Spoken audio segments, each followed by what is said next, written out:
Hey guys, today I'm going to be making a video on a 2015 Cascadia, and this is also for the older and newer models.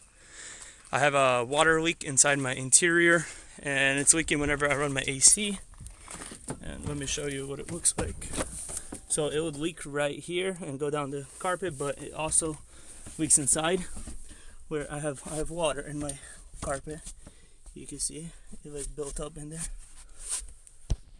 This is everything that was used in the video. The small 1/4, then the 3/8 with a 13 on it. I got a long one also, just to make things easier. I got a 10.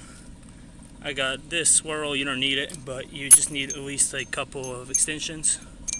About like, let's say 2 of these would be perfect if you don't have one of these, but I'm using this so it gets easier. Torx bit T30. A small extension made it easier when I did it by hand, but I also used a Milwaukee drill and another Milwaukee drill, 3/8 and a 1/4. And screwdriver. I used it but off video for some of it to pry it, but this is also used. You'll start by unscrewing 2 of these bolts. They're 13mm and they're on the passenger side on the engine bay to the firewall. And these are both 13mm.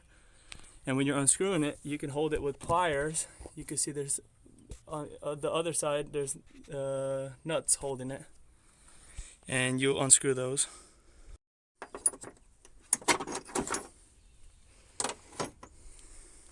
Then you're gonna unscrew this bolt.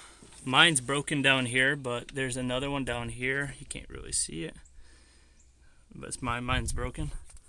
Then you'll unscrew that one right here, and then you're gonna unscrew this one right here, and they're all 13mm. Next, you're gonna start by unscrewing this bolt right here. It's a 13mm also. Next, you're gonna go on the top side of it. You're gonna step on your tire. There's the engine, and you're gonna unscrew 2 of these bolts. This one, and also that one. They're T30 Torx bit. Next, you're going to unscrew this bolt right here. It's also a T30, and that's where you just unscrewed the other thing. You're going to unscrew this also. Next, you're going to unscrew these bolts right here. These are 10mm. You're going to unscrew about 3 of them. Then you're just going to pull this upwards and get it away from the box so you have some space to work with. Next, after you picked it up, you can see back here, if I bring it a little closer, there's one more bolt right here. You see where I'm pointing it? Right there. You're gonna unscrew it. It's also a 13mm. It's gonna be kind of hard to show on video because I'm holding with one hand, but you're basically gonna like move this like kind of out the way, but don't press it too hard, but you know. And you're gonna work with this, trying to shake it out. And you're gonna take this box out. Let's try.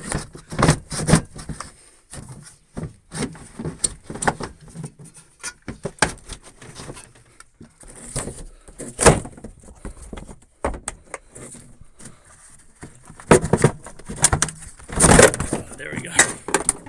So I kind of pushed it from the bottom first, and then I got it from the top at the end. And I got it out of the grooves of the bolts from the bottom, and then it went from the top. Then you see this hose right here. There will be a 90-degree with a flap on it. Usually that flap is stuck with dirt and mud, and it got stuck, and then it's leaking in the interior. But my issue is a little different. But you'll clean it up. You'll clean this hole out a little, as much as you can. Then you're gonna put a little hose on that flap and make that flap open, so it's always leaking out, and just make the hose come out like about here, so you can always get to it after you put the box back on. But that would be your fix for the water leaking inside your interior. 99% your issue is not gonna be like my issue, but for you to see my issue why it's leaking is you can see when I shake this bolt, it's not tight. You see that? And this moves around with it. So I'm gonna tighten this bolt, but that's my issue. This is more of a salvage truck, and that issue was more whenever the cab was replaced and put on, it was not tight correctly, and I had water leaking inside.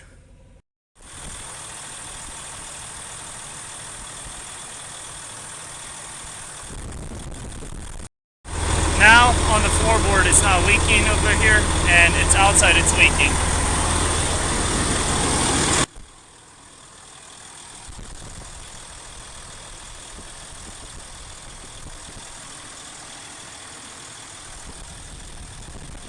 The way I'm temporarily gonna fix mine problem is I punched in like a spacer, barely fit, like I was beating it with a hammer.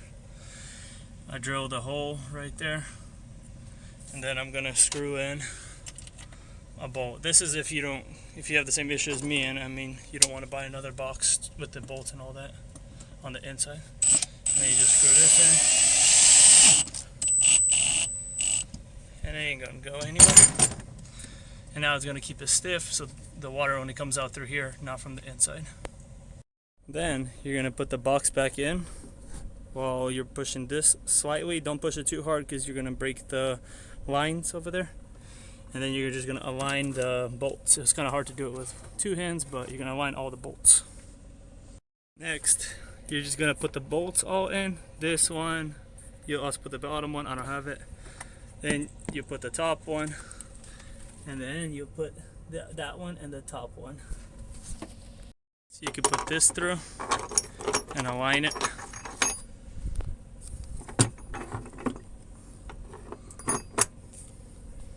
And then put the nuts on. Next, you're gonna screw in this bolt right here. Bring this behind that.